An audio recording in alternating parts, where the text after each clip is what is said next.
Last क्या चल रहा था अपना? आई थिंक कुकी या सेशन कुछ चल रहा था ना? आई गेस कुकी था।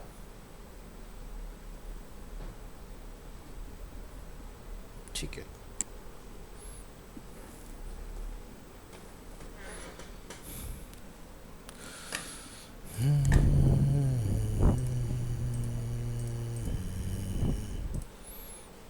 अपलोड कंप्लीट हो गया था, कुकी चल रहा था अपना। ठीक है, ओपन करेंगे वेब ब्राउज़र में फाइल, सर्वर कीजिएगा अपना ऑन, ऑलरेडी ऑन है। लिखेंगे यहाँ पर local host, batch time is 12 to 1:30 जुलाई, आज की डेट में आई है। और आफ्टर अपलोडिंग हम यहाँ पर देखेंगे कुकीज़। हाँ जी सर, ऑन कर दिया, ऑन कर दिया। चलिए, तो कुकीज़ में हम लोग बेसिकली डिस्कस कर रहे थे कि क्या क्या पैरामीटर्स होते हैं इसके अंदर। जैसे कि हम लोगों ने देखा name, value, expire, path, domain, secure and HTTP only. So only the name parameter is required, rest all options are optional. ठीक है, यानी कि आपको रिक्वायरमेंट है तो डिफाइन करो, अदरवाइज हमें रिक्वायरमेंट इसकी नहीं होती है। So PHP create and retrieve a cookie. The following examples create a cookie named user with the value apptech. The cookie will expire after 30 days. और मैंने डेज़ को कैलकुलेट करने का आपको फार्मूला बताया था कि 1 मिनट में 60 सेकंड्स होते हैं, 1 घंटे में 60 मिनट होते हैं, और पूरे हमारे डे नाइट को मिला के 24 घंटे होते हैं। तो इसका कैलकुलेट करने का तरीका कि आप यहाँ लिखेंगे 60 seconds multiply with 60 minute multiply with 24 घंटे, तो कितना है हमारा 86,400, है ना। तो ये हमारे 24 घंटे के अंदर नंबर ऑफ कितने सेकंड्स होते हैं वो निकल के आ गए। अब आपने क्या करना है, इन सेकंड्स को मल्टीप्लाई कर लेना है 30 से, तो आपका पूरा मंथ का टाइम्स में सेट हो जाएगा। Next, the forward slash means that the cookie is available in entire website, otherwise select the directory you prefer. यानी कि अगर आपने स्लैश का आगे फोल्डर का नेम लिख दिया तो पर्टिकुलर उस डायरेक्टरी को बिलोंग करेगा cookie, otherwise throughout website में काम करेगा। When the retrieve the value of cookie user using the global variable $_cookie, we also use inset function to find out if the cookie is set or not. So example, the set cookie function must appear before HTML tag.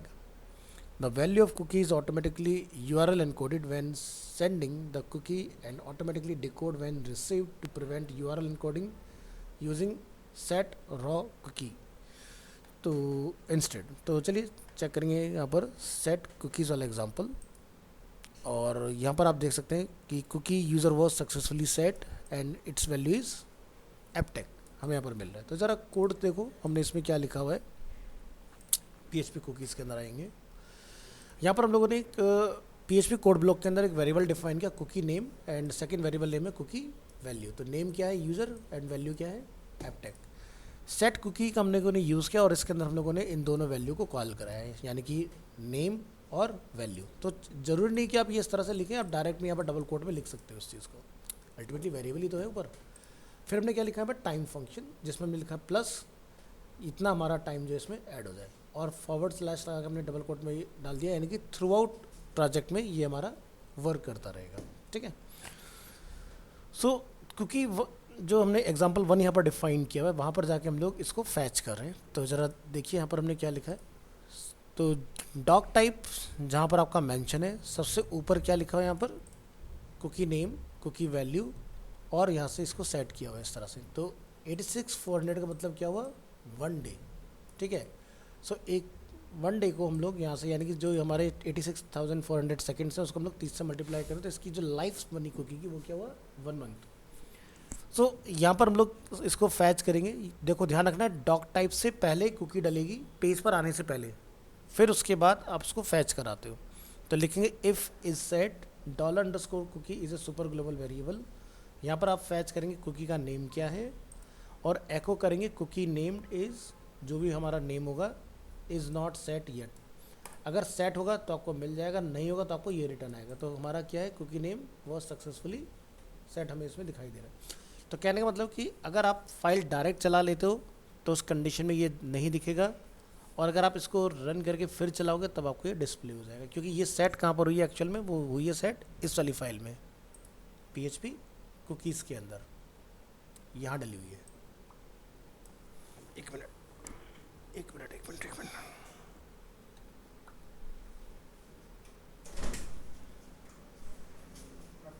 Good afternoon भाई, class का time जो है वो 12 बजे का है यार। हाँ, तो तुम लोग पहले ना सारे बिल्कुल टाइम पर पहुंच जाते थे, मतलब क्लास शुरू होने से 10 से 15 मिनट पहले। और अब हम लोग अगर 40 मिनट लेट क्लास स्टार्ट करें तो मतलब हमारा 40 मिनट का लॉस है, ठीक है। और डेवलपमेंट चल रहा है, तो हमें अब ज़्यादा सीरियस होना चाहिए या तो आलसी हो जाना चाहिए? कोई बात नहीं, मैं तो सबके लिए कह रहा हूँ, अकेले तुम नहीं हो टारगेट में, पूरा बैच ही लेट है, एक को छोड़ के बस। तो टाइम से चलो, सो दैट कि ज़्यादा चीज़ें डिस्कस हो और आराम से हो, है ना। हम ऑनलाइन में भी लेट आ रहे हैं, सिर्फ हिमानी ने ऑनलाइन में टाइम पे ज्वाइन किया, बाकी सब लेट है ऑनलाइन के अंदर भी। तो ऑनलाइन वाले तो कहीं जाम में नहीं है भाई, फ़ोन तो सबकी जेब में रहता ही है, वहाँ से लॉग इन हो जाओ। तो इसमें क्या होता है कि बाद में कि आप क्या कहते हैं क्लास स्टार्ट नहीं करेंगे ना, जब पहले दिन तक का। मैं तो देखो यही चाहता हूँ कि सबका एक साथ हो, क्योंकि पता चला कि 4 लोगों ने बाद में ज्वाइन किया, 4 का पहले स्टार्ट हो, फिर बीच में आप एंटर करोगे, फिर डिस्टर्बेंस होती है। तो एक फ्लो होना चाहिए तरीके से।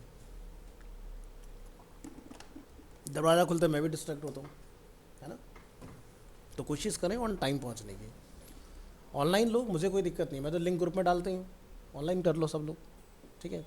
लेकिन टाइम पर करो, बस मेरी रिक्वेस्ट ये, हाथ मार के 10 मिनट लेट कर लो, 12:10 तक सब लोग आ जाओ, तब कर लेंगे अपना। चलो,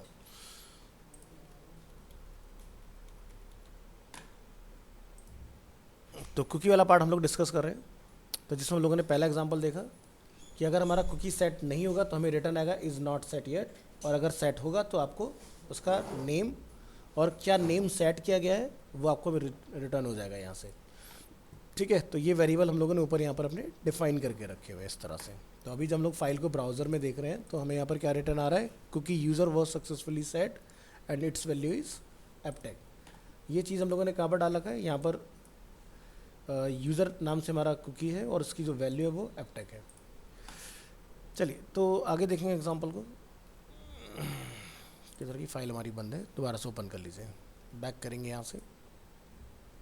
yes, so modify a cookie value, कि अगर आप चाहते हैं कि कुकी की वैल्यू चेंज हो जाए, to modify a cookie just set again the cookie value using the set cookie function. So जैसे हमने मॉडिफाई कुकी अगर एग्जांपल देख रहे हैं, तो cookie user was successfully set and its value is Aptech. File का जो नेम है वो है example2। तो example2 पे ज़रा एक नज़र डालते हैं कि भाई example2 में हमने कुछ चेंजेस किए थे कि नहीं किए थे। तो example2 पे क्या लिखा रहा है, अरीना एनिमेशन, ठीक है। तो पहली बार में क्या होगा, फाइल खुली, तो फाइल खुलने पर कुकी होगी हमारी सेट, लेकिन यहाँ पर अभी हमें क्या लिखा रहा है, एपटेक। अब ज़रा पेज को रिफ्रेश करके देखो एक बार, तो क्या लिखा रहा है कुकी की वैल्यू, ठीक है। तो इस तरह से आपका ये वाला काम कर गया पार्ट। फिर आता है डिलीट अ कुकी। तो delete a cookie use the set cookie functions with the expiration date in the past. मतलब आपको पास्ट की कोई डेट डालनी, करंट से पीछे की, ताकि आपकी जो कुकी है वो डिसमिस हो जाए। सो डिलीट कुकी में हम लोग जाएंगे, क्या लिखा रहा है, कुकी यूज़र इज़ डिलीटेड। तो डिलीट में क्या कोड लिखा गया, ज़रा उस पर एक नज़र डालते हैं, इधर आइए। तो देखो example2 में हमने क्या करा, सिर्फ ये चेंज किया है। 1 के अंदर था एपटेक, 2 में कुकी की वैल्यू क्या बन गई, अरीना एनिमेशन। डिलीट वाले पे जाएंगे तो हमने यहाँ पर जाके क्या डिफाइन किया, टाइम -3600। तो 1 मिनट में कितने होते हैं, 60 सेकंड होते हैं, ठीक है। तो अगर आप 60 सेकंड्स को 60 मिनट से मल्टीप्लाई कर दोगे तो कितना निकल के आ गया हमारा, 36, यानी कि 1 घंटा। यानी कि हमने 1 घंटे पहले कुकी को एक्सपायर कर दिया माइनस में लिख के, ठीक है। तो आपकी कुकी क्या हो गया, यहाँ से डिसमिस होगी। तो कुकी यूज़र हमें जो रिटर्न आ रहा है मैसेज वो ये आ रहा है, cookie user is deleted. Cookie को इनेबल अगर करना हो तो आप इस तरह से सेट कुकी लिख के सिंपली इसको इनेबल करा सकते हो, तो आपकी कुकी का पता चल जाएगा कि इनेबल है या डिसेबल है पेज के अंदर। तो आप यहाँ पर जाके +1 आर का लिख दो इसके अंदर। जैसे यहाँ पर आप देख सकते हैं क्या है, कुकी का नेम टेस्ट कुकी, कुकी की वैल्यू क्या है, टेस्ट। जो मैं आपको यहाँ बोल रहा था करने के लिए कि भाई ये जो हम लोगों ने यहाँ पर सेट किया नेम और वैल्यू, ये अपन डायरेक्ट भी यहाँ पर डिफाइन कर सकते हैं, ठीक है। तो इस तरह से आपकी ये वाली चीज़ें चेक हो जाती है। जैसे इनेबल कुकी पर अगर आप जाके रन करोगे तो आपको यही डेटा रिटर्न आएगा। ज़रा बैक करिए और यहाँ पर हमने एक फाइल बनाई, check if cookies are enabled, ठीक है। तो यहाँ से हम लोग इसको क्लिक करेंगे तो क्या लिखा रहा है, कुकीज़ आर इनेबल्ड, ठीक है। वो इसलिए आ रहा है क्योंकि भाई अगर हमारी कुकी की वैल्यू अगर ग्रेटर दैन 0 है यानी कि 1 से ज़्यादा है तब आपको ये मिलेगा, अदरवाइज़ आपको क्या मिलेगा, कुकीज़ आर डिसेबल्ड, ठीक है। तो ये आपका एक छोटा सा कुकीज़ का पार्ट होता है इसके अंदर।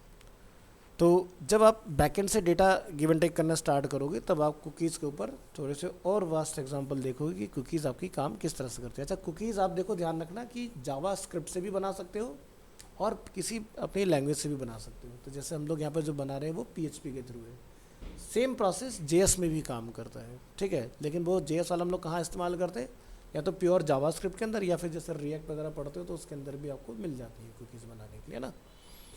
नेक्स्ट अपना आता है सेशन इसके अंदर। तो सेशन की फाइल को ओपन करिए, PHP सेशंस के नाम से इसका मेन टाइटल है। बैक करेंगे यहाँ से और अपना फोल्डर आएगा सेशंस। सेशंस में आपको PHP सेशंस की एक मेन फाइल मिलेगी और डिस्कस करेंगे सेशंस क्या होते हैं। A session is a way to store information in variable to be used across multiple pages. अब मान लो कि एक सेशन में हमने एक यूज़र को ट्रैक कर रहे हैं कि भाई एक यूज़र है XYZ नाम से और वो फ्लिपकार्ट की वेबसाइट में लॉगिन करता है। फ्लिपकार्ट पर हमें पता है ट्रिलियंस ऑफ प्रोडक्ट आज की डेट में अवेलेबल हैं, ट्रिलियन के जिलियंस में पहुंच गए वो लोग, इतने प्रोडक्ट्स उनके पास आज की डेट में ना। तो क्या है कि अब यूज़र किसी भी प्रोडक्ट पर अगर जा रहा है तो फ्लिपकार्ट ये तो ट्रेस कर पा रहा है ना कि यूज़र कौन है। तो कैसे पता चल रहा है, वो भी सेशन का ही कमाल है, ठीक है। सेशन और कुकी दोनों मिलकर वहाँ पर काम कर रहे होते हैं अपना। एक मिनट दीजिए।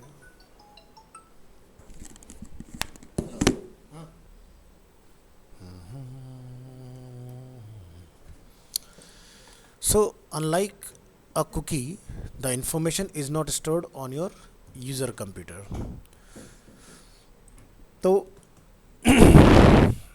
दो चीज़ें हैं अपने पास, one is session and other is cookie. तो कुकी का रोल हम लोगों ने देखा कि क्या काम है कि अगर आपकी एक बार वो सेट हो गई तो आप कंप्यूटर को रीस्टार्ट करके भी अगर आओगे तब भी वो आपके अवेलेबल रहेगी।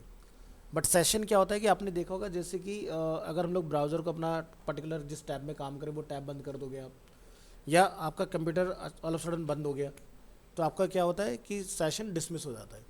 जैसे जनरली अपने नेट बैंकिंग केस में देखा होगा कि अगर आपका माउस या कीबोर्ड 10 मिनट तक अगर आइडल मोड में रहता है तो session will automatically expire after 10 minutes. Payment वाले पे तो काउंटडाउन चल के आता है क्योंकि वहाँ पर वो टोकन होता है 10 मिनट का, ठीक है। बट नॉर्मल में बैंकिंग बात करूँ, अगर आपने नेट बैंकिंग में लॉगिन किया हुआ है तो वो भी 10 मिनट में ऑटोमेटिकली लॉग आउट हो जाती है। हाँ, तो भले से चाहे आपका सब कुछ खुला रहे लेकिन जैसे आप कुछ एक्टिविटी करोगे तुरंत बंद हो जाएगा, री लॉगिन का आपके पास ऑप्शन आ जाता है उसमें। तो वो होता है सेशन। तो सेशन में क्या होता है, इसमें भी हम लोग टाइमर सेट कर सकते हैं कि भाई कितनी देर तक ये रहेगा सेशन और उसके बाद में वो डिसमिस हो जाए। सो एग्जांपल के तौर पर जैसे कि अच्छा पहले क्या होता था अर्लियर फेज़ में ना, जीमेल जो था वो भी कुछ ऐसा ही था स्टार्टिंग के फेज में। 2005 के टाइम की अगर हम लोग बात करते हैं तो जीमेल क्या होता था कि आपका जैसे कहीं पर आपने लॉगिन किया तो ऑटोमेटिकली ख़त्म हो जाता था। तो इस चीज़ को इन्होंने फिर क्या करा कि भाई एक ना ब्राउज़र ही बना दी डेडिकेटेड क्रोम के नाम से। तो क्रोम में होने से क्या बेनिफिट हुआ और बाद में फिर इनका एंड्रॉयड आ गया। तो होता क्या कि आप ना एक ही यूज़र से मल्टीपल जगह पर लॉगिन रहते हो, है ना। आप मोबाइल फ़ोन पर भी लॉगिन हो सकता है, अपने लैपटॉप पर भी लॉगिन हो, उससे अपना स्मार्ट टीवी भी चला रहे हो आप, क्योंकि गूगल आज के डेट में हमारे होम उसमें भी काफ़ी सारी डिवाइसेस उनकी आ चुकी हैं। इवन अगर आपके घर में कोई स्मार्ट बल्ब है, प्लग है, कुछ भी है, वो सारी चीज़ें आपका गूगल में ही हैंडल हो जाती हैं।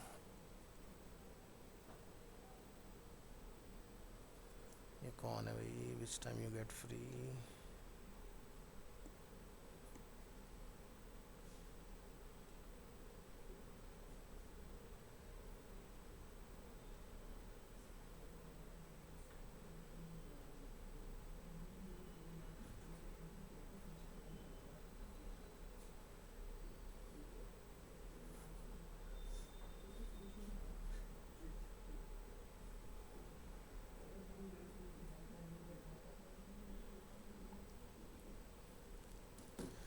So what is a PHP session? When you work with an application, you open it, do some changes, and then you close it. This is much like a session. The computer knows who you are. It knows when you start the application and when you end. But on the internet, there is one problem. The web server does not know who you are or what you do because the HTTP address doesn't maintain state. है ना? Computer में तो पता होगा, online में ये चीज़ हम लोग नहीं ट्रेस कर पाते. तो session variable solve this problem by storing user information to be used across multiple pages. Like user ने अगर लॉगिन किया तो उसका कोई यूज़र नेम होगा. जैसे मैंने आपको एक एग्जांपल दिया था कुकी के टाइम पर भी कि जो बंदा लॉगिन कर रहा है, जैसे मैंने जीमेल का एग्जांपल दिया था कि पूरी दुनिया में जीमेल का एंट्री पॉइंट एक ही है. सभी लोग gmail.com लिखेंगे, उसके बाद में उसमें यूज़र नेम पासवर्ड पंच करेंगे, ठीक है. लेकिन गूगल को कैसे पता है कि कौन बंदा आया? तो क्या होता है, टोकनाइजेशन होती है एक चीज़. तो यानी कि वो आपका यूज़र नेम या जो भी आपका ईमेल होगा उसके बेसिस पर वो ट्रेस कर लेता है कि कौन सेशन चला रहा है. जैसे हमने यहाँ पर लॉगिन कर रखा है तो हमारा यहाँ पर देखो डिटेल आ रहा होगा कहीं पर, जब आप अपने प्रोफाइल पर क्लिक करते हो कि कौन बंदा लॉगिन है. जैसे हम लोग यहाँ क्लिक करेंगे तो यहाँ पर हमारी ईमेल आईडी लिखी आ रही होगी, ठीक है. तो जीमेल को पता है भाई ये जो सेशन चला रहा है इस आईपी एड्रेस पर वो बंदा कौन है, पता चल जाएगा. So session variable hold information about one single user and are available to all pages in one application. ठीक है, वन एप्लीकेशन से हमारा मतलब ये हो गया कि भाई जैसे हम लोग फ्लिपकार्ट में है तो फ्लिपकार्ट क्या है, एंड यूज़र के लिए वेबसाइट, बट एक्चुअल में तो वो एप्लीकेशन ही है ना. तो if you need a permanent storage you may want to store in the database, data in a database. तो दो तरह से डेटा स्टोर होता है. एक तो होता है लोकल स्टोरेज में जो कि ब्राउज़र के उसमें होता है, बट उसमें क्या होता है वो टेम्प्रेरी होता है एक तरह से, मतलब वो परमानेंट वाला नहीं होता. और एक होता है कि भाई आपने लाइव स्टोर करके रख लिया इन्फॉर्मेशन को, ठीक है. So start a PHP session, तो इसको हम लोग लिखते हैं सेशन अंडरस्कोर स्टार्ट. और इसमें भी आपने ये ध्यान रखना है कि ये भी आपका पेज की बिल्कुल बिगनिंग से शुरू होता है. मैं मान लो कि एक पेज में यूज़र को आपने एंटर करा दिया, उसके बाद में आप उसका सेशन बनाओगे तो कोई फ़ायदा नहीं है. आपको गेट में अंदर आने से पहले पता चाहिए अंदर आ कौन रहा है ना. तो हम लोग कहाँ लिखेंगे, डॉक टाइप से पहले इस चीज़ को डिफाइन करते हैं. So session variable are set with the PHP global variable $_session, और ये इसका फंक्शन रहेगा लिखने का. So example, set session variable, the session underscore start function must be the very first thing in your document before any HTML tag, which means कि doc type से भी पहले जाएगा ये आपका पार्ट, है ना. तो ज़रा यहाँ पर हम लोग देखेंगे set session variable, फाइल का नेम है session example, और यहाँ पर हम लोग आते हैं अपने कोड के अंदर, और यहाँ पर आप देखोगे कहाँ पर हमने डिफ़ाइन किया इसको, बिल्कुल टॉप पर, यानी कि पेज से बिल्कुल पहले आपने डिफ़ाइन करना है. अब आप इसमें देखोगे कि जैसे कुछ चीज़ें सेट कर रखी है हमने $_session में. यहाँ पर जैसे कि कलर, नेम, लोकेशन, तो कलर है ग्रीन, नेम है टेक, और यहाँ पर हमने डिफाइन किया है साउथ एक्सटेंशन, और यहाँ पर हमने एक मैसेज एको करा दिया सेशन वेरिएबल आर सेट.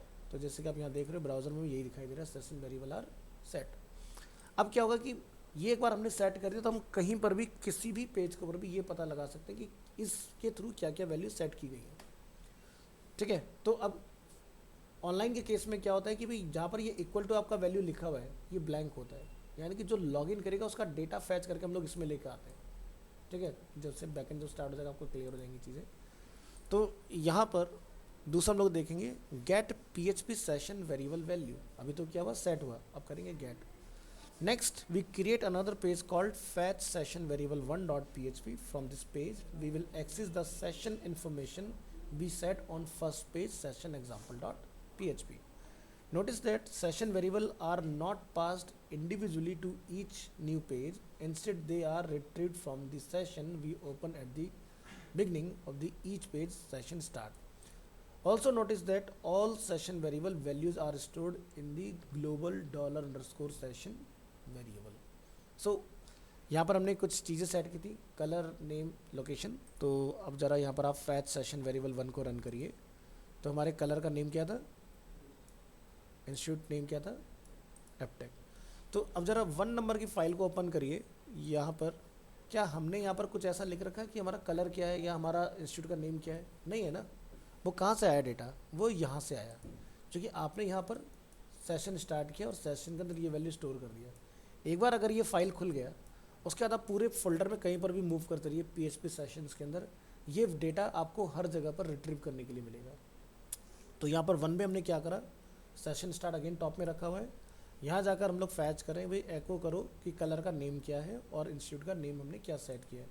तो इसी को लिख के हम लोगों ने इक्वल टू वैल्यू डिफाइन किया था। अगर आप यहाँ पर एग्जाम्पल पर ध्यान दोगे सेम ही लिखा हुआ है ना, कोई डिफरेंस वैल्यू नहीं है। और यहीं पर जब आप वन फाइल को चला रहे हैं तो ये खाली आपको सेंटर जो आपका फेवरेट कलर है या फिर जो आपका नेम है वो आपको इंस्टीट्यूट का रिटर्न आ रहा है इसके अंदर। चलो ज़रा यहाँ इस वाली फाइल के ऊपर बैक करेंगे इसको। So another way to show all the session variable values to a user session is to run the following code. Example fetch session variable example2, इसको हम लोग क्लिक करेंगे तो हमने यहाँ पर एरे में देख रहे हैं कि तीनों वैल्यू हमारी स्टोर है। अब $_ क्या है, वो अपने अंदर मल्टीपल वैल्यूज़ को होल्ड रखता है। अब जितने भी आपने की लगाई होंगी सेशन वेरिएबल डिफाइन करते हैं वो सब यहाँ पर आ जाएंगी। कलर एसोसिएटिव एरे के फॉर्म में आ रहा है। की क्या है, कलर, वैल्यू क्या थी, ग्रीन, की है name, value is Aptech, again key is location and value is South Extension. तो अगर आप देखना चाहते हो कि हमने कितने नंबर ऑफ वेरिएबल्स डिफाइन किए हुए हैं तो इस तरह से आप पता लगा सकते हो। और इसके लिए जो आपका कोड चलता है वो है print_r और यहाँ पर आप लिख देंगे $_session और इस $_ को इस पर्टिकुलर फोल्डर में बिलोंग करते हुए जितने भी वेरिएबल्स होंगे सेशन को जो बिलोंग करेंगे वो सब आपके डिस्प्ले हो जाएंगे। तो हमारे पास टोटल 3 वैल्यू हैं इसके अंदर। अगर मैं कोई जाके एक नई वैल्यू बना देता हूँ, जैसे एग्जांपल के लिए यहाँ पर आपको जाना पड़ेगा PHP सेशन एग्जांपल वाली फाइल पर आइए और हम यहाँ पर जाके फिर से कुछ नई वैल्यू बना देते हैं। लाइक पिन कोड, हमने जाके लिखा पिन कोड या जिप कोड वटेवर जो भी आप डालना चाहें 1100, क्या लिखा हमने 49। फाइल को हमने कंट्रोल-S किया। कंट्रोल-S करने के बाद आप यहाँ पर आएंगे तो हम लोग जब पेज को रिफ्रेश करेंगे तो क्या यहाँ पर डेटा आएगा, क्या यहाँ पर पिन कोड आना चाहिए? कितने लोगों को लगता है आना चाहिए? माही, सुजल और अमन और पीछे ध्रुव, नो आइडिया मतलब क्या होगा, है ना। और भाई अंकिश, नहीं पता, नो आइडिया। चलो हमने यहाँ पर रिफ्रेश किया, डेटा नहीं आया ना। जब हमने सेट ही नहीं किया तो आएगा कैसे? अभी तो हमने मेन फाइल में सेव किया, क्या हमने उस फाइल को रन किया जिसमें हमने वेरिएबल सेट किया है? तो पहले आपको उस फाइल को रन करके आना पड़ेगा। तो हमारी फाइल का नेम क्या है, सेट सेशन वेरिएबल। तो हमने फाइल में सेट किया लेकिन फाइल को रन अभी तक किया नहीं है। तो जैसे ही मैं इसको रन करूँगा क्या मैसेज आ रहा है, सेशन वेरिएबल आर सेट। ठीक है, अब आप इसको बैक करो और यहाँ के अब आप इसमें चेक करेंगे कि भाई फैच सेशन वेरिएबल्स example2 जो हमने बनाया था तो यहाँ पर क्या दिखाई देता है। ठीक है, तो यानी कि इससे हमें ये क्लियर हो रहा है कि फाइल बनाना ही काफ़ी नहीं है, बनाने के बाद उसको रन करना जहाँ पर आपका वेरिएबल सेट है, फिर वो आपके पूरे प्रोग्राम में फंक्शनिंग होगा, है ना। तो अब आपको समझ में आ गया कि हम लोग कितने भी वेरिएबल इसके अंदर सेट करा सकते हैं और ये सभी वेरिएबल को हमें यहाँ पर डिस्प्ले करा सकते हैं। इसकी हेल्प से भी कौन कौन से सेशंस हमारे सेट हो रखे हैं इसमें। चलिए आगे देखेंगे। एक चीज़ ध्यान रखना है कि सेशन जिस भी पेज पर आप लोगे ऊपर स्टार्ट ज़रूर लगाना है, अदरवाइज सेशन नहीं पहुंचेगा उस पेज तक। जिस भी पेज पर आपको सेशन को एक्सेस कराना है ये ज़रूर से लगाना है, तो आपका सेशन एक्सेसिबल हो जाएगा जिस भी पेज पर आप चाहोगे। एग्जाम्पल के तौर पर मैं यहाँ पर इस कोड को कॉपी करता हूँ और यहाँ पर जाके मैं इसको एक न्यू फाइल बना देता हूँ demo.php और यहाँ पर हम लोग इस कोड को कॉल कर देते हैं। फाइल को ज़रा सेव करिए। सेव करने के बाद आप यहाँ पर लिख सकते हैं ना मैनुअली demo.php। ठीक है, डेटा आ रहा है। ठीक है, अब यहाँ से हम इसको हटा देते हैं, कंट्रोल-S करते हैं, रिफ्रेश करते हैं। इसके अंदर क्या लिखा रहा है, अनडिफाइंड वेरिएबल्स। जब सेशन स्टार्ट ही नहीं हुआ तो वेरिएबल से डेटा कैसे ले सकते हो आप, है ना। तो मैंने जैसे कि पहले ही बताया कि अगर हम लोग PHP को ऑफलाइन चला रहे हैं तो ऑफलाइन में हमें एरर आते हैं। अगर ये फाइल किसी वेबसाइट पर लाइव होगी तो ये पेज ब्लैंक आएगा, कोई एरर नहीं दिखेगा, आपको पता ही नहीं चलेगा हो क्या रहा है। और ना तो इसका ऐसा है कि आप F12 दबा के कंसोल में जाकर रीड कर लोगे भी क्या दिक्कत हुई है, क्योंकि जावास्क्रिप्ट तो है नहीं, क्योंकि ये क्या है सर्वर साइड, सर्वर पे डेटा प्रोसेस हो गया, आपको यहाँ पर कुछ नहीं मिलने वाला इसमें। ठीक है, तो इसलिए ध्यान रखना है कि जब भी आप कहीं पर भी एक फाइल से डेटा किसी दूसरे फाइल पर भेज रहे होगे तो आपको ये कोड ऊपर लगाना मैंडेटरी होता है। जैसे हम लोग इसको लगाएंगे, फाइल हमारी ऑलरेडी रन हो रखी है पहले से, रिफ्रेश करेंगे डेटा इसमें पास हो जाएगा ऑटोमेटिक। ठीक है, तो ये मैंने जस्ट एग्जांपल समझाने के लिए बताया कि भाई इसका इंपॉर्टेंट रोल क्या बनता है यहाँ पर। ठीक है, ये नहीं होगा तो ना तो आप वेरिएबल अपने डिफाइन कर पाओगे, ना ही आप उनको फैच करा पाओगे, क्योंकि सेशन बनता ही सेशन स्टार्ट से। तो ये प्रीडिफाइंड है हाँ इस सेशन। बिल्कुल, यही तो पढ़ा है मैंने सबसे पहले। ये देखो ना, हमने सबसे पहले क्या डिस्कस किया था, अगर बैक करोगे आप, हमने क्या लिखा था यहाँ पर कि भाई session is started with the session underscore start function. तो मान लो सेशन तो बन चुका, अब एक यूज़र है जैसे ABC नाम का, अब उसने कहीं पर लॉगिन किया है, तो आप देखते हो वो पूरे उसको ईमेल में हो या किसी एक पर्टिकुलर वेबसाइट में, लाइक फ्लिपकार्ट या अमेज़ॉन प्राइम, कुछ भी हो सकता है, वो कहीं भी जा रहा है। ठीक है, अगर उसने छोड़ दिया, वो फिर से अगर कोई अपना देखना चाहेगा, चीज़ें देख पाएगा जाके वहाँ पर। लेकिन जब वो लॉग आउट करता है तो हम लोग उसको बोलते हैं सेशन डिस्ट्रॉय, यानी कि अगर उसने एक बार सेशन को किल कर दिया तो उसके बाद कोई उसमें दोबारा से एंटर नहीं हो सकता। ठीक है, और अगर आपका सेशन स्टार्ट रहेगा तो मान लो कि आपने यहाँ से, जैसे एग्जांपल के तौर पर ऐसा समझो कि ये जीमेल का सेशन चल रहा है, हमने इसको कॉपी कर लिया।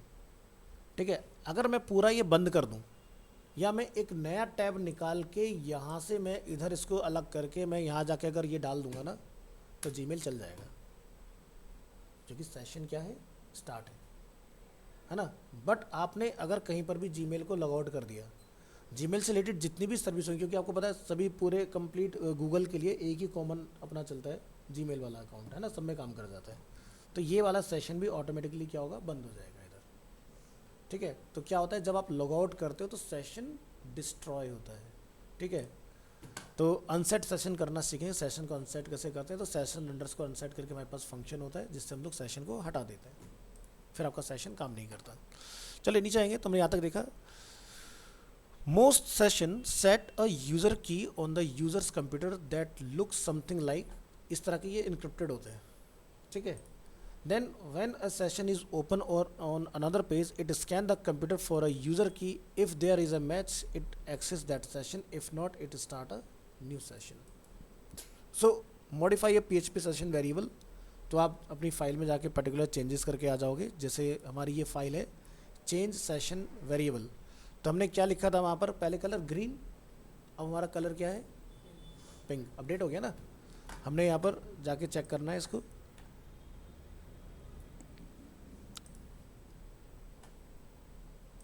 जितना चेंज करना है सिर्फ उतना डिफाइन करना है, बाकी जो आपका पहले से डला उसको ऐसे ही छोड़ दो, सिर्फ अपडेटिंग वाली वैल्यू को प्रिंट करने से पहले आपने चलाना है, आपको उसका रिजल्ट मिल जाएगा। तो ये हमने चीज़ें डिफाइन की थी, कलर, यहाँ से पिन कोड। ठीक है, तो आपका ये चेंज हो गया। नेक्स्ट बात करेंगे डिस्ट्रॉय अ PHP सेशन। तो दो चीज़ें चलानी पड़ती हैं एक साथ, to remove all global session variables and destroy this session use session underscore unset and session underscore destroy. तो जो सेशन सेट किया था आपने, पहले उसको आप अनसेट करोगे, फिर सेशन को आप रिमूव करा दोगे डिस्ट्रॉय की हेल्प से। सो जैसे एग्जांपल के लिए आप यहाँ तक देखें, सेशन चल रहा है, हमने अपडेट किया था, डेटा क्या हो गया, पिंक हो गया। अब ये डेटा आना बंद हो जाएगा, तो ज़रा इसको खुला रखो, फाइल को कंट्रोल के साथ ओपन कर लेते हैं नए में, और फिर रिफ्रेश करेंगे डिस्ट्रॉय करने के बाद। तो चलिए हमने एक फ़ाइल बनाई है डिस्ट्रॉय करंट सेशन। पहले ज़रा इसका कोड देखो, डिस्ट्रॉय वाली फाइल का क्या लिखा हुआ है इसमें, remove all session variable session underscore unset, और दूसरा क्या, डिस्ट्रॉय दिस सेशन डेटा, तो यहाँ से सेशन अंडरस्कोर डिस्ट्रॉय। फाइल को ज़रा एक बार ओपन कर लें यहाँ पर। ठीक है, इसके अलावा हमने इसमें कुछ लिखा नहीं, आप चाहो कोई मैसेज एको करना कि सेशन रिमूव या सेशन डिस्ट्रॉय व्हाटएवर, वो लिख सकते हो। अब ज़रा इस फाइल को रिफ्रेश करके देखो, एरे क्या हो गया, ब्लैंक हो गया ना। यानी कि जब हम लोग कहीं से लॉग आउट करते हैं तो यही करते हैं, ताकि कोई भी यूज़र आके उसकी हिस्ट्री से URL को कॉपी करके दोबारा ना चला ले। पता चला किसी ने ऐसा कर लिया और ये काम हमने नहीं करा रखा, खाली हमने यूज़र को खुश करने के लिए एक रीडायरेक्शन लगा दिया लॉग आउट पे कि वो लॉगिन पेज पे चला जाए, सेशन तो उसका चल ही रहा है, तो क्या होगा, वो दोबारा से लॉगिन हो जाएगा। तो बैकएंड के साथ आप ये डिस्ट्रॉय और अनसेट देखोगे कि भी यूज़र प्रॉपर लॉग आउट होता कैसे है। बैक करेंगे यहाँ पर, और जैसे हम लोग फिर से यहाँ पर क्लिक करेंगे, ये वाला एग्जाम्पल हमारा डेटा देखो फिर से यहाँ पर आना स्टार्ट हो जाएगा।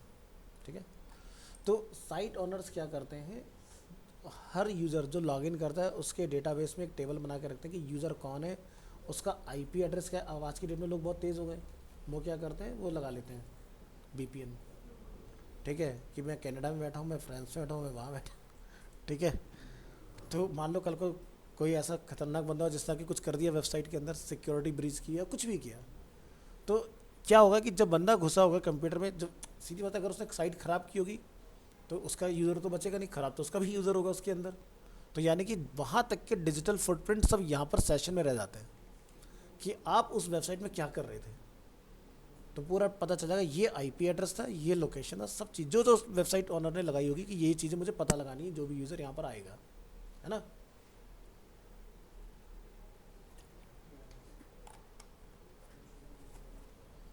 तो दो तरह के आईपी होते हैं।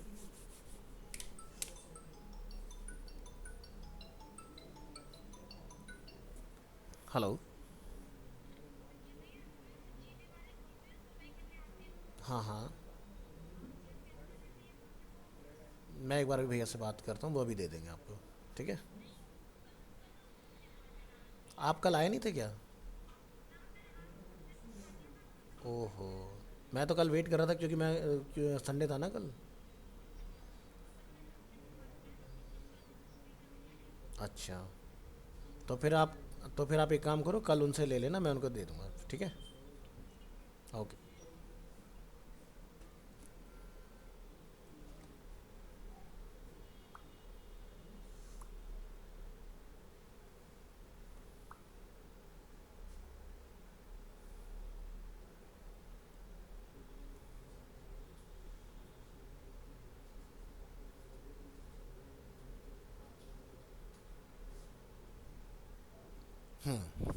चलिए,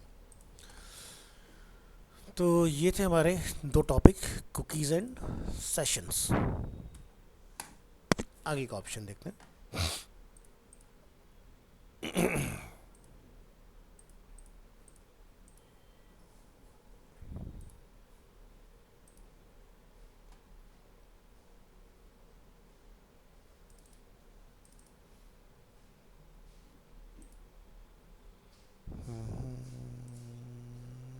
मार्च अप्रैल,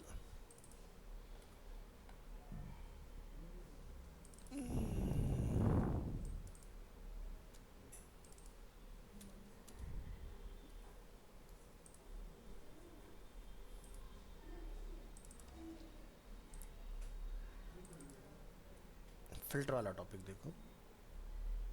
फिर मार्च वाले में सर फिल्टर भी था कुछ, हम्म, पहले सर कुछ फिल्टर भी था इसमें, कौन साल में, मार्च वाले था? लास्ट वाले उसमें दिया नहीं था। इससे पहले वाले में देखो फिल्टर है क्या? नहीं है, इसमें है। फ़िल्टर चेक करेंगे पहले, यहाँ जाओ, इसको नेम कर देंगे फ़िल्टर। अपनी वी एस कोड में आइए, यहाँ पर आ गया होगा डेटा, चेक करो। हाँ, जाइए अपनी फाइल में और यहाँ पर रिफ़्रेश करेंगे फ़िल्टर्स, क्लिक। सो PHP फ़िल्टर, ऑडियो रिकॉर्डिंग चल रहा है, हाँ। So validate data determines if the data is in proper form, and sanitizing data remove any illegal characters from the data। ठीक है, तो मान लो कि आपका यूज़र कोई डेटा वगैरह सबमिट कर रहा है, कुछ भी काम कर रहा है, तो वो प्रॉपर हमें करेक्ट मैनर में डेटा रिसीव होना चाहिए। So the PHP filter extension, PHP filter are used to validate and sanitize input। अब यूज़र इनपुट कहाँ देता है हमें, फॉर्म के अंदर, है ना, जितने भी इनपुट टाइप्स फील्ड होते हैं। The PHP filter extension has many of the functions needed for checking user input and is designed to make data validation easier and quicker। The filter underscore list function can be used to list what the PHP filter extensions offer। So इसका भी हम लोग example देखेंगे filter का। So open करिए PHP filter example, और यहाँ पर हमारे पास डिफरेंट ऑप्शंस इसके अंदर अवेलेबल होते हैं। ठीक है, जैसे कि इंटीजर, तो इसका हमारा फिल्टर आईडी होता है 257, वुलियन को चेक करने के लिए होता है 258, फ्लोटिंग को चेक करने के लिए होता है 259, रेगुलर एक्सप्रेशन के लिए 272, इस तरह से हमारे पास डिफरेंट डिफरेंट ऑप्शंस अवेलेबल हैं। इसमें देखो कहीं पर आपको ईमेल वाला भी मिल होगा जो हमने ऑलरेडी ट्राई किया हुआ, वैलिडेट ईमेल। अब जितनी भी ये हम लोग चीज़ें यहाँ पर देख रहे हैं ना, इससे फ़ायदा क्या है कि आपको अपना बहुत लेंदी कोड लिखने से बच जाओगे, क्योंकि इसके अंदर ये रेडीमेड बने बनाए हैं। जैसे जावास्क्रिप्ट में अगर हमें एक ईमेल को वैलिडेट करना होता है तो हम लोग वहाँ पर, एक तो होता है कि इनपुट टाइप ईमेल आप लिख दो, लेकिन उससे प्रॉब्लम क्या आती है कि जब आप लिखते हो ना ईमेल आईडी @ जो भी बंदे का नाम होगा @gmail, आगे .com लिखो या मत लिखो, वो वैलिडेट कर देगा उसको। ये होता है HTML5 का इनपुट टाइप ईमेल का फॉल्ट। अब दूसरा हमारे पास क्या तरीका होता है कि हम लोग जावास्क्रिप्ट में जाके डिफाइन कर लेते हैं @पोजीशन और डॉट पोजीशन, जो हमने मैनुअल करना सीखा था। बट PHP ये कहता है कि भाई आपको इतना कुछ करने की जरूरत नहीं, आप तो बस इतना जाके डिफाइन कर दो फिल्टर में क्या वैलिडेट _email, और वो चेक कर लेगा ईमेल प्रॉपर है या नहीं है। ठीक है। इसके बाद का जो सिक्योरिटी चेक होता है कि भाई आप चाहते हो कि जो पर्टिकुलर यूज़र है उसके पास एक मेल जाए कंफर्मेशन के लिए कि भाई यूज़र ने जो हमें ईमेल दिया वो सही है या नहीं है। जैसे कि आप देखते हो फ़ोन नंबर पे हमारे OTP आ जाता है, जो कि ऐसे तो लॉगिन तो कोई भी कर सकता है। मुझे लॉगिन करना, मैंने सुजल का नंबर डाल के लॉगिन कर दिया, तो पहले के टाइम में ऐसे ही होता था। बाद में पता चला भाई ऐसे तो बहुत सारे स्पैम यूज़र बनते जा रहे हैं, तो क्या करा गया कि OTP की सर्विस लाएगी। भले से साइट ओनर को थोड़ा महंगा पड़ता है, लेकिन स्पैम या स्क्रैप डेटा से ज़्यादा अच्छा है। ठीक है। तो ये हमारे पास पूरी लिस्ट है, और इस लिस्ट को निकालने के लिए भी एक हमारे पास रेडीमेड फंक्शन रहता है इसके अंदर, वो मैं आपको दिखाता हूँ। इसको आप क्लोज कर लें और यहाँ से सेशन को कलेप्स करेंगे, फिल्टर्स में आएंगे और फिल्टर एग्जाम्पल। तो यहाँ पर हमने जाके डिफाइन किया for each loop filter _list as ID, यानी हम लोग की और की वैल्यू के ऊपर काम कर रहे हैं, और हमने यहाँ पर टेबल के टी बॉडी में TRTD लिख के इसको लूप करा दिया। तो क्या हुआ कि जितने भी हमारे PHP के अंदर फिल्टर पहले से रेडीमेड बने बनाए, सारा डेटा निकल के आपके सामने आ गया इसका, क्योंकि क्या क्या डेटा इसमें अवेलेबल है। तो वापस ज़रा फाइल पर आइए, इसको यहाँ से हम लोग क्लोज करेंगे। Why use filter? Many web applications receive external input. External input data can be user input from a form, cookies, web services data, server variables, and database query result. You should always validate external data. Invalid submitted data can lead to security problems and break your web page. By using PHP filter, you can be sure your application get the correct input. जैसे कि हमने पहले discuss किया था HTML special character के साथ, कि भाई अगर यूज़र ने, आपने अगर ये सिक्योरिटी यूज़ नहीं की, एक यूज़र है जो सही तरीके से डेटा डाल रहा है, एक है घुमा हुआ दिमाग का डेवलपर बंदा कि भाई मुझे चेक करना है इसकी वेबसाइट में सिक्योरिटी है या नहीं है। और सोचो उसने जाके आपकी वेबसाइट में कोड सबमिट कर दिया कोई, तो आपका तो गया डेटाबेस। तो ऐसा ना हो उसके लिए हम लोग वहाँ पर क्या यूज़ करते हैं, HTML स्पेशल कैरेक्टर, लेकिन साथ में हर एक फील्ड को आप वेरीफाई ज़रूर करोगे। तो उसके लिए हम लोग क्या यूज़ करेंगे साथ में, फिल्टर्स। ठीक है। और फिल्टर का यही काम होता है। तो चलो, PHP filter _ variable function both validate and sanitize। ठीक है। ये वैलिडेट भी करेगा और डेटा को सैनिटाइज भी करेगा। ठीक है। अब सैनिटाइज से मतलब क्या है कि भाई यूज़र अगर गलत डाल रहा है तो उसको ये करेक्ट करता जाएगा, भाई यहाँ पर ये चीज़ आप प्रॉपर मैनर में एंटर करो इसके अंदर। The filter _ variable function filter a single variable with a specified filter. It takes two pieces of data, the variable you want to check and type of, कि भाई आपको क्या चेक करना है, भाई नंबर हमें चेक करना है, इंटीजर में मतलब इंटीजर, स्ट्रिंग, या आपको फ्लोटिंग नंबर, जो भी आपको नंबर टाइप चेक करना है। तो ये दो चीज़ें एक्सेप्ट करता है इस फंक्शन के अंदर। So sanitizing string, the following example use the filter _ variable functions to remove all HTML tag from a string. So इसको ओपन कर लीजिए यहाँ पर, और हम यहाँ पर जाके क्या करेंगे, डिफाइन करेंगे। हमने एक वेरिएबल बनाया स्ट्रिंग के नाम से, और हमने यहाँ पर क्या लिखा, वेरिएबल में पूरा H1 कॉल कर दिया। ठीक है। अब यहाँ पर फिल्टर _ न्यू स्ट्रिंग जो हमने प्रिंट कराया, हमने क्या लिखा, फिल्टर _ वेरिएबल स्ट्रिंग को चेक करो और क्या उसमें से आपने चेक करना है। हमने लिखा फिल्टर _ सैनिटाइज _ स्ट्रिंग। तो ये क्या करेगा, remove all HTML and PHP code अगर इस वेरिएबल में कोई होगा। तो क्या करा, जब हमने लिखा एको न्यू स्ट्रिंग, तो हमें इसका रिजल्ट क्या मिल रहा है, this is a header only. But अगर हम लोग यहाँ पर इस लाइन को बाईपास कर दें, या अगर मैं इस लाइन के बाद में आके ओनली प्रिंट करा देता हूँ str, तो ज़रा देखना क्या आउटपुट आ रहा है। तो मान लो कि अगर किसी यूज़र ने आपके किसी फॉर्म सबमिशन में HTML का कोड चला दिया या उसने स्क्रिप्ट कोड चला दिया और आप चाहते हो कि वो स्क्रिप्ट कोड एग्जीक्यूट ही ना हो, यानी कि डेटा सबमिट होने से पहले ही क्लीन हो जाए सारा, तो आपको इस मेथड का यूज़ कर लेना है। तो ये क्या करेगा, जो भी HTML टैग होगा उसको उड़ा देगा उसके अंदर से, ठीक है। So filter sanitize underscore string is a predefined value. चलिए नेक्स्ट आते हैं यहाँ पर। सर थोड़े से डालने पड़ेंगे एस्टिमेट कैरेक्टरिस्टिक जो बताया आपने वो वाली ज़रूरत है। हाँ, मतलब अभी तो हम लोग मैनुअली बना रहे हैं, फॉर्म नहीं चला रहे इसके ऊपर। जब आप फॉर्म के साथ चलाओगे तो फॉर्म का जो वेरिएबल होगा वो आपको यहाँ पास करना है। ऑलरेडी हमने यूज़ किया, मैं आपको फाइल खोल के दिखा भी देता हूँ, चेक कर लो। यहाँ पर हमने एक यहाँ पर ट्राई किया था फाइल हैंडलिंग, और हमने यहाँ पर date input include open file upload,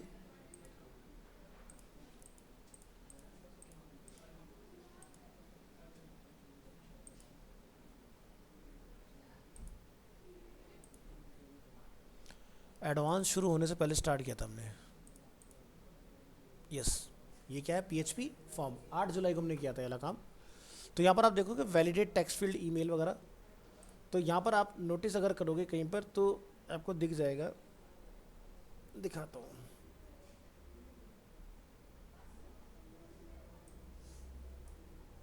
क्या लगाया था हमने, filter underscore variable and filter underscore validate underscore email.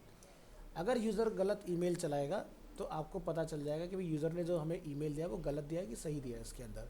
अगर आपका सही होगा तो आपका ये एरर नहीं आएगा, और गलत एंटर करेगा तो ये वाला उसको तुरंत एरर थ्रो कर देगा, इनवैलिड ईमेल फॉर्मेट, ठीक है। तो यहाँ पर अब आप देख रहे हो कि इसमें जो पहला डेटा है ये कहाँ से आ रहा है, ये जो भी ईमेल फील्ड में लिख के यूज़र सबमिट करेगा वो हमने यहाँ पर चेक करा लिया।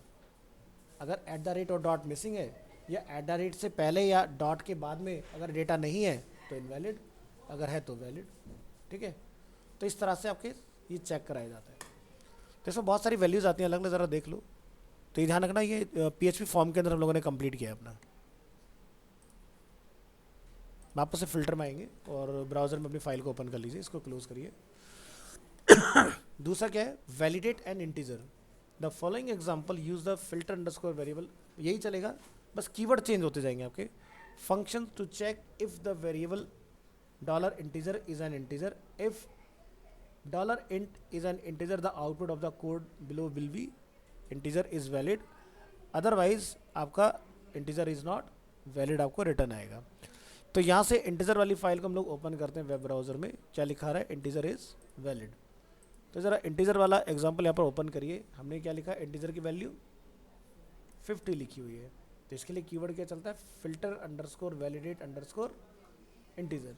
तो ये आपका काम करेगा इस केस में। इसी तरह से आपका नेक्स्ट एग्जांपल इसमें आता है, जैसे filter underscore variable and problem with zero. इसके साथ एक प्रॉब्लम रहती है, इसको भी हमने फिक्स करने का देखा है इसमें। इन द एग्जांपल अब if $integer was set to 0, the function above will return integer is not valid. To solve this problem use the below example। तो जरा पहले उसमें 0 करके चेक करो और फिर देखो क्या आउटपुट आता है आपका।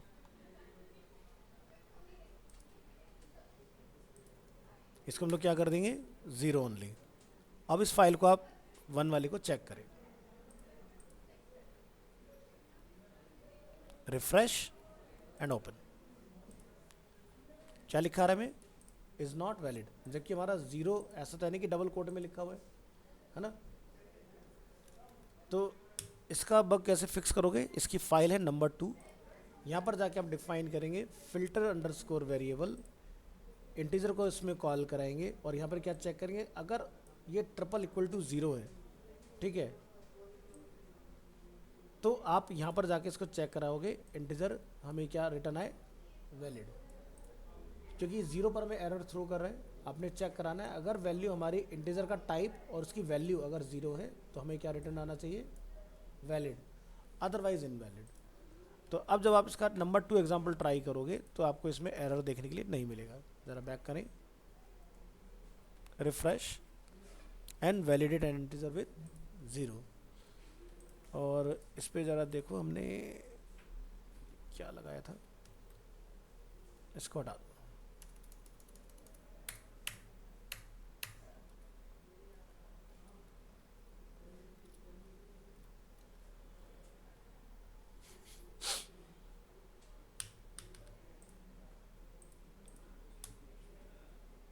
इस समय तब भी प्रॉब्लम दिया था।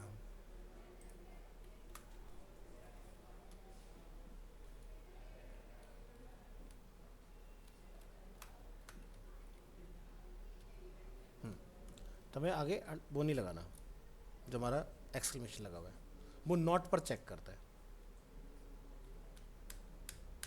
ये इसको आप अंडू कर लें।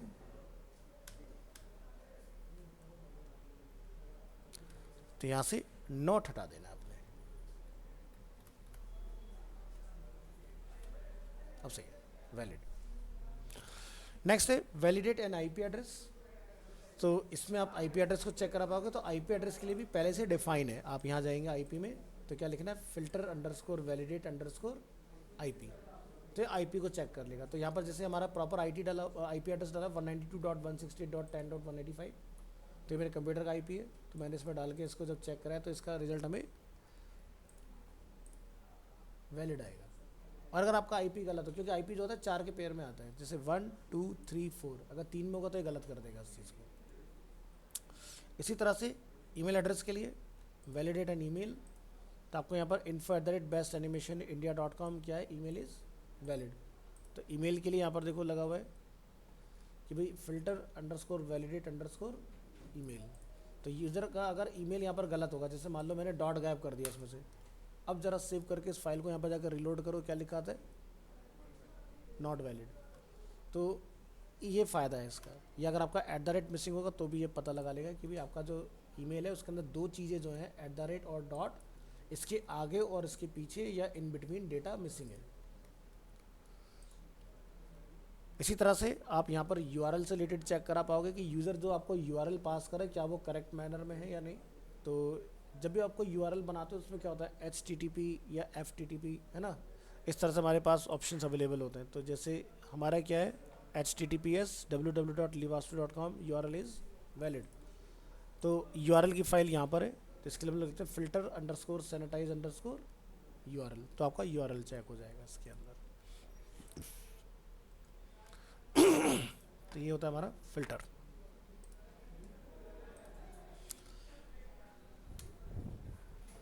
तो ट्राई करके देखिएगा। नेक्स्ट क्लास में हम लोग फिल्टर का एडवांसमेंट देखेंगे कि भाई और क्या क्या चीज़ आपको इसमें मिलती है।